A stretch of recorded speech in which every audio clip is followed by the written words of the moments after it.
এই স্কুলে তো আগুন লাগছে, বাইরে একটা ফোন দেই। ভাই কই আমনে? হ্যালো মারুফ, স্কুলে আগুন লাগছে, তাড়াতাড়ি আইবি। স্কুলে আগুন? আরে এখন নামে এলাম, আইতেছি। এ কই কিসে কি কেডা কেরা আগুন কই আগুন? এ মারুফ ফানি লয়ে ওফো আগুন না তো, আমার তো মনেই নাই। আমার তো মনেই নাই।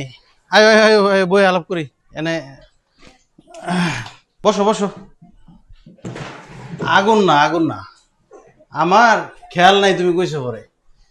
স্কুলের বাচ্চারা অনুষ্ঠান, তারা চড়ুই বাতি খেলবে, সেই সুবাদে গত সপ্তাহ আমার দাওয়াত দিছিল। আমার তো মাথার খেয়ালই নেই। আইসা চা খাইতেছি, এখন তো তোমার কথা শুনে আমি একবারে হাঁপাইয়া গেছি গা। যাই হোক, আসলে কি মারুফ, চোখের দেখা সবসময় ঠিক না। অনেক সময় চোখের দেখাটাও ভুল হয়, তাই না? এই যে তুমি কি বুঝা বলছো কলসে দিয়ে আগুন, দোয়া দেখছো। আসলে দোয়া হইলেই যে আগুন হয় সেটা কিন্তু সত্য না, এটা মনে রাখবা সবসময়। দেখো, তুমি কিন্তু ইচ্ছা করলে দেখতে পারতা, ওই যে গেটের চিপা দিয়া ফাঁকা ছিল, টিনের ফাঁকা ছিল। শিওর হয়ে যদি আমার ফোন না দিতা, তাইলে দেখো ওই যে কতগুলা লোক আসছে, পেরেশানি হয়েছে, তাইলে আর এই পেরেশানিটা হওয়া লাগতো না। তাইলে আমরা কি চোখের দেখাও অনেক সময় ভুল দেখি, তাই তো? ইনশাল্লাহ এই দোয়া থেকেও আমরা শিক্ষা নিতে পারি। এটাও একটা শিক্ষণীয় বিষয়, তাই না?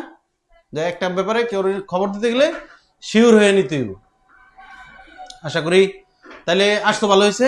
বাচ্চারা সকালেও আমার দাওয়াত দিছে, আমার মনে নাই। একবারে চড়ুই বাতি খাইয়া তারপর যাবে ইনশাল্লাহ।